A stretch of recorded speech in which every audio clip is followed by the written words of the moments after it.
Bismillahirrahmanirrahim. Assalamualaikum warahmatullahi wabarakatuh. Kaifa asbahtum? Alhamdulillah. Nahnu bi khair. Allahu Akbar. Yes. Alhamdulillah. Kita bersyukur kepada Allah Subhanahu wa taala bisa berjumpa lagi di forum BSI online yang ketiga di kesempatan pagi hari ini. Salawat dan salam semoga tetap tercurah limpahkan keharibaan Nabi kita, Nabi Muhammad sallallahu alaihi wasallam.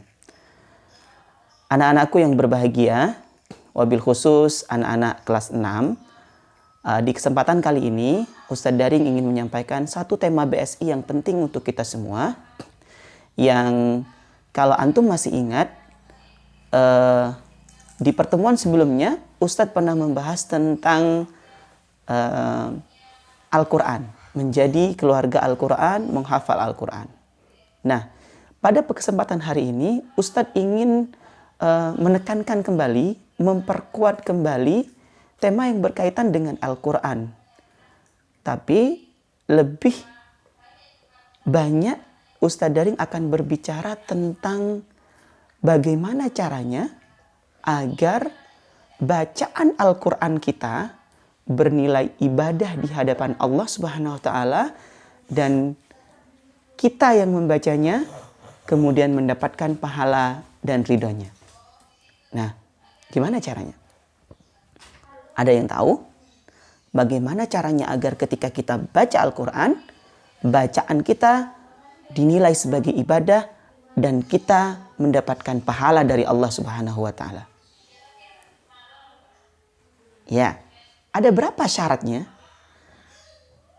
Nah, sebenarnya setiap amal ibadah itu akan dinilai sebagai satu amalan ibadah yang solih, amal solih di hadapan Allah ketika kita memenuhi paling tidak 3 hal. Termasuk dalam hal ini ketika membaca Al-Quran. Yang pertama, tentunya antum dan kita semua haruslah menjadi orang yang beriman kepada Allah Subhanahu wa taala. Ya iyalah Ustadz, masa orang nggak beriman baca Al-Quran? Jangan salah. Ada juga orang-orang non-muslim, orang-orang kafir di luar Islam yang baca Al-Quran. Ada yang baca Al-Quran karena iseng. Ada yang baca Al-Quran karena pengen mempelajarinya. Ada yang baca Al-Quran ingin mempelajari lalu ingin merusak maknanya karena punya niat yang jahat. Ada. Nah, maka dari itu syarat yang pertama adalah kita harus beriman kepada Allah Subhanahu wa taala. Alias kita harus menjadi orang Islam, menjadi muslim. Nah, insya Allah antum semua dan keluarga besar SDIT Insan Tama Malang adalah orang yang beriman kepada Allah Subhanahu wa taala. Kita adalah muslimin dan muslimat. Tapi nggak selesai di syarat yang pertama, ada syarat yang kedua. Syarat yang kedua, selain kita menjadi orang yang beriman, kita menjadi orang Islam, kita harus membaca Al-Quran sesuai dengan tata cara atau syariat yang diajarkan oleh Nabi Muhammad kepada kita. Bagaimana Nabi Muhammad mengajarkan kita membaca Al-Quran? Nah, untuk mengetahui bagaimana Nabi mengajarkan kita untuk membaca Al-Quran, kita sebenarnya sudah dimudahkan. Dimudahkan oleh siapa? Dimudahkan oleh para guru kita yang belajar dari gurunya. Dan gurunya belajar dari gurunya terus sampai ke atas. Sampai kepada para ulama-ulama mu'tabar, ulama-ulama salaf. Sampai kepada para tabi'in, sampai kepada tabi'ut tabi'in. Di atasnya kepada tabi'in, kepada sahabat, sampai kepada Nabi. Ringkas dan mudahnya, kita harus membaca Al-Quran dengan menggunakan kaidah, dengan tartil, dengan tajwid, ya, mujawad. Karena jangan sampai kita membaca Al-Quran, kita masuk kepada kategori dalam tanda kutip, bukan dalam tanda kutip ya, orang-orang yang diperingatkan oleh Nabi dalam hadisnya, rubba qari'il Qur'an wal Qur'anu yal'anuh. Berapa banyak para pembaca Al-Quran, para qari Al-Quran, tapi Al-Quran melaknatnya. Kenapa? Karena membacanya salah. Tidak memberikan hak kepada huruf sesuai dengan bagaimana makharijul huruf tersebut. tidak membaca sesuai dengan kaidah tajwid. Makhrajnya nggak sesuai, kaidah tajwidnya nggak sesuai. Ini selain melanggar syariat membaca Al-Quran dalam makna tajwid, hukum-hukum tajwid, ini juga akan merubah makna Al-Quran. Dan ini yang lebih berbahaya kalau sudah merubah makna Al-Quran. Gitu. Apalagi disengaja dan diketahui. Maka dari itu antum bersyukur dan kita semua keluarga Insan Tama bersyukur di sekolah kita diajarkan dengan metode pendekatan qiraati di dalam membaca Al-Quran. Insya Allah ini adalah metode yang secara sanad keilmuan Kiai Haji Dahlan Salim Zarkashi, beliau insya Allah nyambung kepada Nabi Muhammad SAW. Artinya insya Allah ilmu yang kita pelajari adalah ilmu yang secara sanad keilmuan itu sampai kepada sumber utamanya yaitu Nabi Muhammad SAW. Cuman PR bagi kita bagaimana supaya kita sungguh-sungguh dalam mempelajari cara membaca Al-Quran dan mengamalkan ilmu yang sudah kita pelajari. Di sekolah dipelajari qiraati M3, mangap, A, I, U, A'udzu billahi minasyaitonir rajim. Luar biasa. M3-nya bagus. Tapi ketika di rumah, ketika sholat, ketika tilawah sendiri, cepat. Bukan nggak boleh baca cepat. Silahkan kalau memang ada hajat, ada keperluan, kita membaca cepat. Khatmil Quran, baca cepat silahkan. Tetapi cepatnya tidak sembarangan. Tetap menggunakan kaidah sesuai dengan apa yang sudah kita pelajari. Nah, itu dia. Jadi yang pertama tadi kita harus menjadi orang beriman. Yang kedua, kita harus membacanya sesuai dengan tuntunan Nabi SAW. Nah, jangan pakai tuntunan yang lain. Baca Al-Quran, pakai tuntunan cara bacanya langgam orang Jawa, Batak, Bugis, atau Madura. Bukan caranya. Ya. Kalau begitu nanti malah merusak syariat. Ya, gitu. Bagi membaca Al-Quran, karena Al-Quran memang diturunkan dalam bahasa Arab, wabil khusus Al-Quran memang sudah diajarkan cara membacanya oleh Nabi Sallallahu Alaihi Wasallam, maka kita harus mengikutinya. Jangan malah pakai cara yang lain. Gitu ya. Sudah, itu yang kedua. Yang ketiga, ini juga nggak kalah penting. Yang ketiga, kita harus membaca Al-Quran dengan niat yang ikhlas karena Allah Subhanahu wa Ta'ala. Loh Ustadz, memang ada orang baca Al-Quran yang gak ikhlas? Ada. Mudah-mudahan kita tidak termasuk ke dalamnya. Ada orang yang baca Al-Quran karena misal contoh nih, ingin mendapatkan hadiah. Ya sudah, dia cukup mendapat hadiah saja. Nggak dapat pahala, bisa rusak amalnya.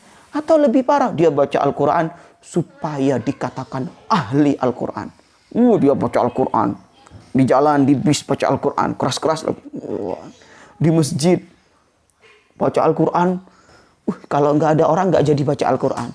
Kalau jamaah sudah datang, A'udzubillahi minasyaitonirrajim. Bacanya bagus. Nah, ini berarti tidak ikhlas. Ada penyakit-penyakit di dalam hatinya. Ada riya ingin dilihat manusia. Ada sum'ah ingin didengar manusia. Maka berarti dia amalannya sedang bermasalah. Ya. Bisa nggak diterima amalnya oleh Allah Subhanahu wa Ta'ala. Bahkan bisa masuk ke dalam kategori 3 golongan orang. Ya. Yang akan pertama kali dilemparkan ke dalam api neraka. Salah satunya orang alim. Dalam hal ini alim Al-Quran misalnya. Alim, ulama, berilmu, ahli ibadah. Tapi ibadah, ilmu, dan keilmuannya itu dia lakukan, dia persembahkan bukan untuk Allah. Tapi untuk dikenal manusia sebagai orang yang alim dan ahli ibadah. Di hari kiamat dia lempar duluan ke api neraka. Na'udzubillah. Nah, maka ketiga syarat amal ini harus kita penuhi. Beriman kepada Allah, menjadi orang Islam. Yang kedua, mengamalkan ibadahnya dalam hal ini membaca Al-Quran sesuai dengan syariat yang diajarkan oleh Nabi Muhammad SAW. Yang ketiga, membaca Al-Quran atau beramal ibadah hanya mengharap ridhonya Allah Subhanahu wa Ta'ala. Nah, yang terakhir tambahan dari Ustadz, ini masuk ke dalam poin kedua juga sebenarnya ya. Ini mumpung Ustadz nggak lupa. Baca Al-Quran itu tata cara yang secara umum ya, selain tadi kaidah, ya makharijul hurufnya, ada juga bagaimana kita harus memperhatikan waktu dan tempat yang benar. Nggak sembarangan, kaidahnya sudah benar, tajwidnya sudah benar, baca Al-Qur'annya di tempat yang salah. Tahu contohnya? Tahu contohnya? Iya. Emang ada tempat yang nggak boleh baca Al-Qur'an, Ustaz? Ada. Kalau di masjid bagus, di rumah bagus. Ada tempat yang nggak benar. Di kamar mandi, di toilet. Saking semangatnya baca Al-Quran, pakai tajwid, pakai kaidah yang benar. Di kamar mandi masih baca Al-Quran. Salah. Makanya kita harus berilmu, belajar biar tahu. Kalau nggak tahu nanti kan malah salah. Udah di kamar mandi baca Al-Quran, di masjid malah diem. Na'udzubillah. Yang kedua juga waktunya. Baca Al-Quran itu baik. Kapanpun dan dimanapun. Tapi kapanpun dan dimanapun ini ada pengecualian. Dimanapunnya kecuali tadi di toilet, kapanpunnya. Itu kalau pengecualiannya ya, kalau ada orang yang lagi sakit. Misalkan contoh ringan, sakit gigi. Sakit gigi parah nih. Abinya lagi sakit gigi parah. Dia baca Al-Quran. Luar biasa. Bacanya keras lagi. Abinya tambah sakit gigi.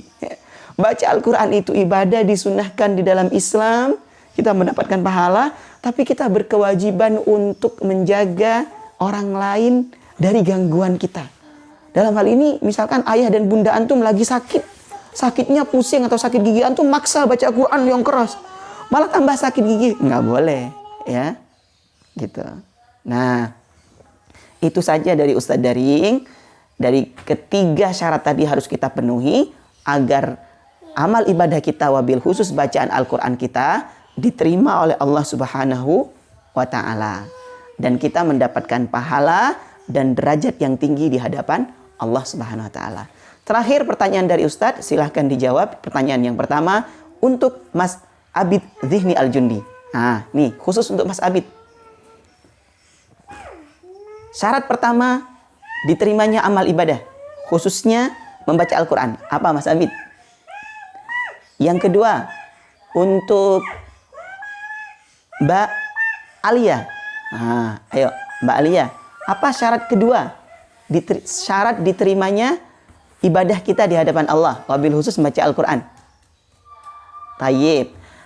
Yang ketiga, ini untuk Mas Haidar Rashid Ramadan.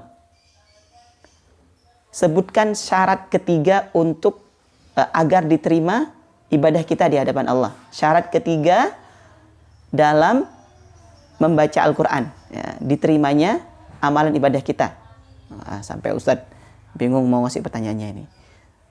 Syarat ketiga agar ibadah kita diterima di hadapan Allah. Apa Mas Haidar? Tayyib. Yang keempat, ini untuk semuanya. Bagaimana caranya agar amal ibadah kita, wabil khusus Al-Quran, diterima oleh Allah Subhanahu wa Ta'ala. Nah, seluruh pertanyaan tadi silahkan dijawab di kolom komentar sebagai bukti bahwasanya antum sudah mengikuti BSI ini dan antum memahaminya. Ustadz doakan mudah-mudahan hadirnya antum dalam sesi BSI ketiga kali ini diberi keberkahan oleh Allah Subhanahu wa Ta'ala dan kita semua diangkat derajatnya dan dikumpulkan kembali kelak di jannahnya. Allahumma amin. Hadanallahu ayyakum ajma'in. Assalamualaikum warahmatullahi wabarakatuh.